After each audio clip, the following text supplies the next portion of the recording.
It's me, Bussy, and welcome back to Hot or Hot. And today we'll be reviewing the premiere of Canada's Drag Race Season 3, just 7 months after we crowned Isis Couture on Season 2. 12 new queens are battling for the title of Canada's Drag Superstar, and today they were challenged to serve 2 looks, streetwear chic and catwalk couture, with the twist being they had to tear apart their streetwear looks and then reconstruct them into haute couture for the final runway. So we'll be breaking down both looks from each queen and taking a look at some drama along the way. Halal Bae's got some feelings about her elimination, and Miss Fiercealicious and Chelazon have taken to Twitter to defend themselves from the haters, who apparently can't handle a little bit of drama on their reality TV. The girls are fighting! We got a ton to cover today, and I can't wait to get started. But first, how about a snack? And I don't mean me, I mean Magic Spoon! Magic Spoon is like the adult version of all those cereals we ate as kids, and I'm obsessed. Except it's actually good for you. Magic Spoon cereals have 0 grams of sugar, 13 to 14 grams of protein, and only 4 to 5 net grams of carbs per serving. Magic Spoon is also gluten-free, grain-free, and has no artificial colors or sweeteners. My favorite flavor is currently chocolate chip. That's what I'm eating right now. But I also love the fruity cocoa and blueberry muffin flavors. They're all delicious, and I love that I can eat Magic Spoon at any time of day. Breakfast?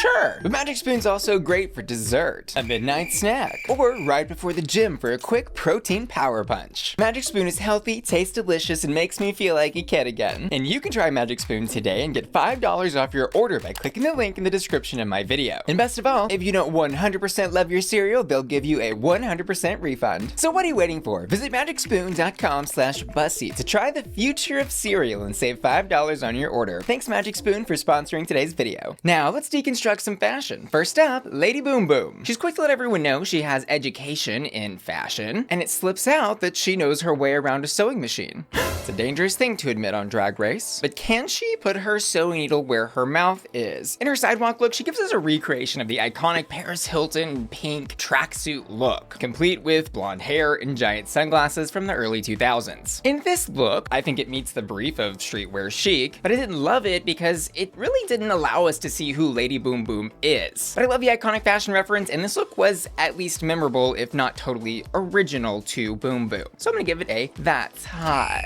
And over on the catwalk, this came totally out of left field. To go from Paris Hilton to The Hills Have Eyes, but make it goth fashion, really, really wild. This look is literally the complete opposite of everything that like Paris Hilton is and stands for, and in that way, I really appreciated what she did. She said, I'm gonna show you the 2 opposite ends of the spectrum of Lady Boom Boom. However, I was looking for a through line between these 2 looks, besides just taking some of the pink tracksuit fabric and making like a bib around her waist out of it. But without a doubt, this is one of the most wild and interesting things on the runway tonight, so I'm definitely going to give it a hot.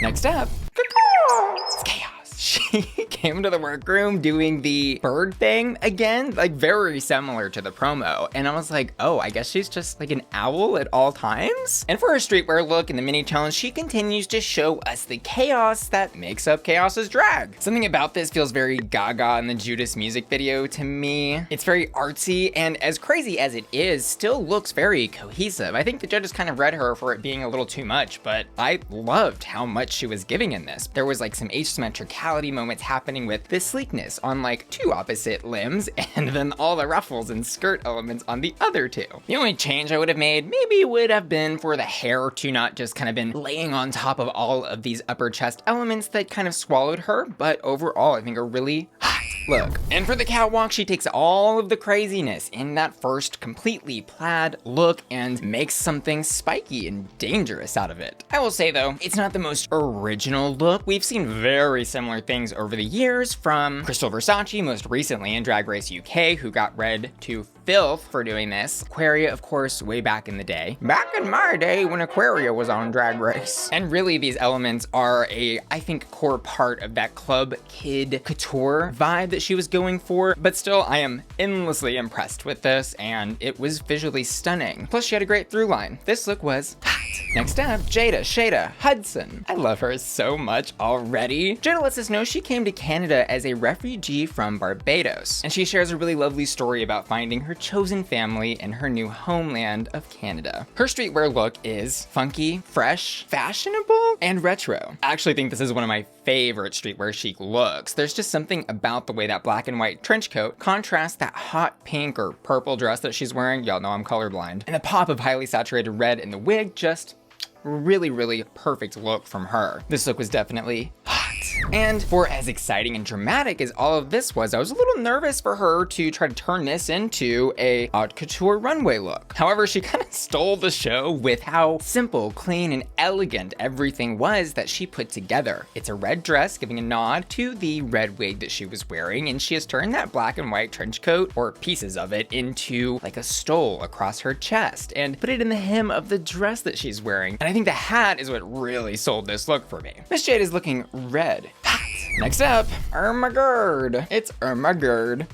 The name! She walks into the workroom dressed as a booger. I have to call that out right now. Literally blows a tissue from her nose onto the floor. Way to make an entrance, mama. If it ain't green, huh, I'm not interested. Sorry, that was kind of dry. Oh, kind of like here. Her streetwear look, though, did not impress me as much. It was kind of giving punky rebel Paddington the Bear, which I think sounds a lot cooler than it was actually executed. Because my biggest problem with this look is that I feel all the pieces that comprise it don't really go together. There's also too many things, I think, sticking out that just say unfinished. We can see the corset popping through the Spanx. The pants have a weird fit thing where they meet at the ankle boot. The shirt is ripped in a weird way. This really was not for me, so I'm gonna go ahead and give it a But over on the catwalk, for as much as I really did not like that first look from Irma, I think she really turned it around here. Coco Chanel says take one thing off before you leave the house, and she needed to take off like 7, and she did. This look takes all of the chaos of the first and just boils it down to the plaid and a little bit of red and black, leather or latex, whatever that material is. And in addition to giving us a much more visually digestible look, she's also created a really unique silhouette with that asymmetrical skirt going up the side. I've only given it 3 flames though, because I do think there were some fit issues and I think the length is a little strange, but I was really impressed with what she was able to accomplish here, so I'm gonna give this look a hot. And next up, nepotism is back in the house.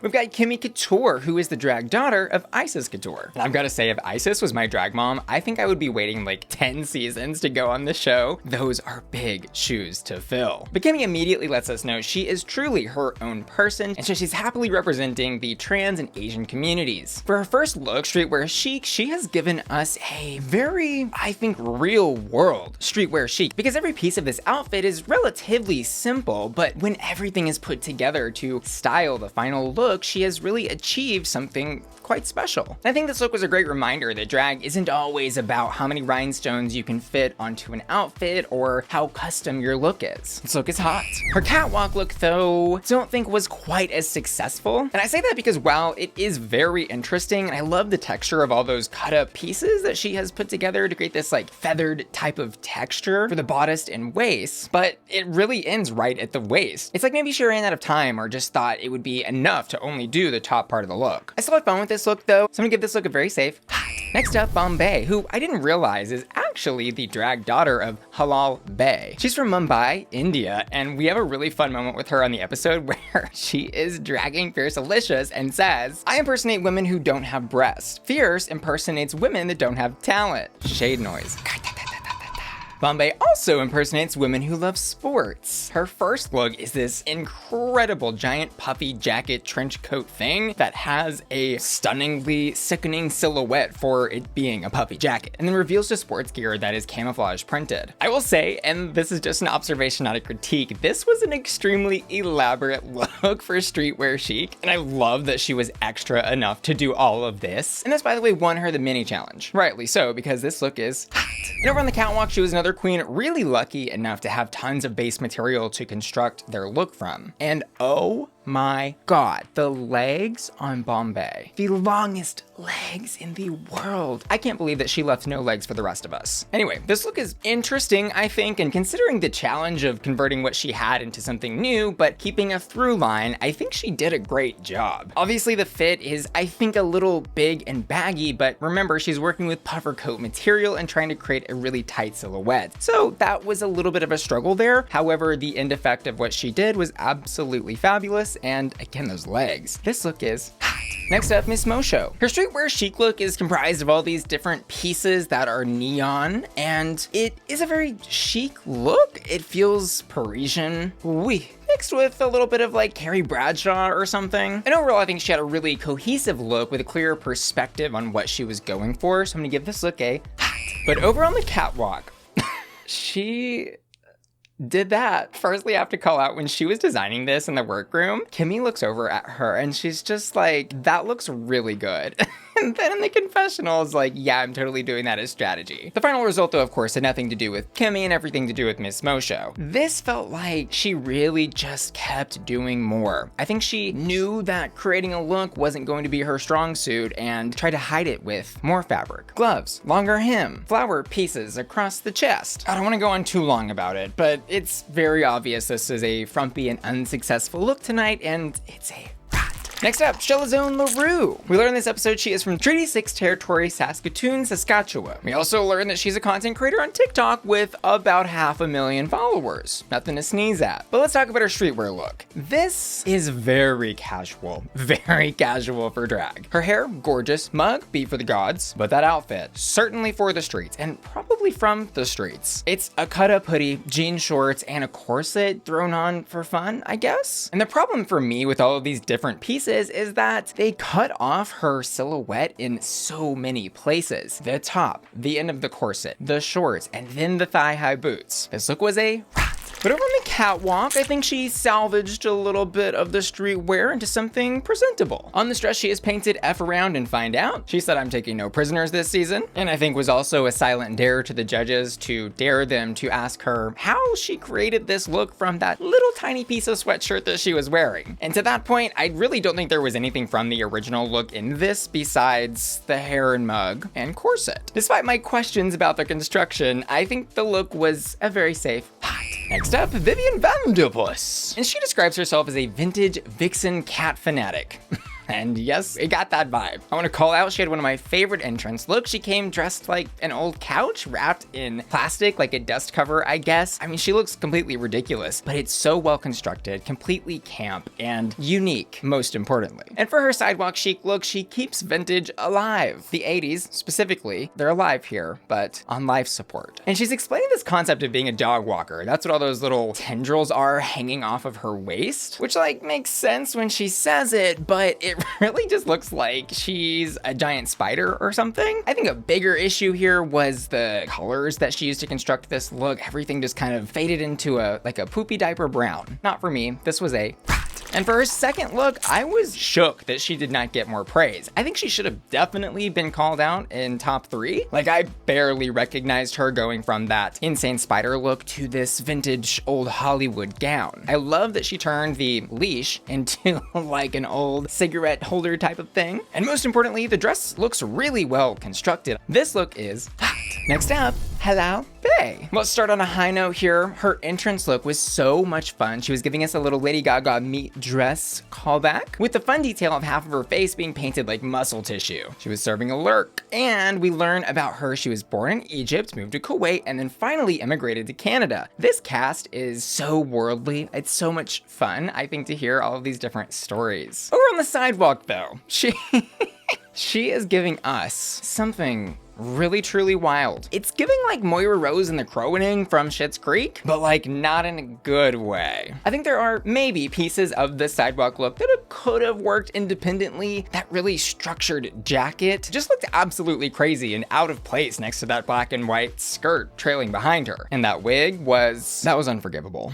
So sorry. This look is a She definitely had a chance to turn this around though on the catwalk, but somehow manages to add even more to an already oversaturated look. There's the crazy headpiece. Again, that structured jacket, which she really didn't change, that she's added cone bra elements to. And she's turned the skirt into pants. I think had she just done those pants, totally gotten rid of the jacket and then like a bandeau top or something, this could have been a really simple and effective look. This look definitely needed editing, but I will give it 2 flames for the pants. However, still a And this look did end up getting her eliminated tonight. However, she felt some type of way about the situation and tweeted out this: "Did I get robbed? That's the clear consensus. But we're used to it, just ask my grandmother." And she also tweeted out probably one of the worst lip sync songs on Drag Race: "No, you can't change my mind." And I'll admit, I was definitely shocked to see her go so early, but put a pin in that. We'll revisit that when we discuss that lip sync a little bit more. Next up, is she the drama? It's Miss Fiercealicious. She describes herself as the hottest bee in Canada and says she performs, models, and acts. Triple threat. She also lets us know she has like 250,000 TikTok followers, which became a point of contention between her and Chelazon as she finds out Chelazon has like 500,000. And this apparently sparked a bit of vitriol from the fan base, as tiny bits of drama do. She tweeted out a screenshot of a DM she received that I'm censoring because it's just not necessary to show, and wrote, "I love my fans." It was a very nasty message accusing her of coming for Indigenous people. And she followed up that tweet saying, "For the record, when I came for Chelazon Leroux, I did not make a single comment about her being Indigenous. These types of comments are not okay." And Chelazon also jumped onto Twitter to say, "Y'all wanted good TV? We gave it to you. Now F out of here if you're sending hate and threats to the queens when you don't even know them personally. We could be the kindest people in the world and you'd still find something negative to say. Season 3 forever. Love y'all." And I'm just gonna say, it is so crazy that there are people out there who take these little reality TV drama fights clearly being had for some drama and intrigue and entertainment so seriously. My only message to everyone is, don't forget this is TV, and season 2 was critiqued by a lot of the fans as being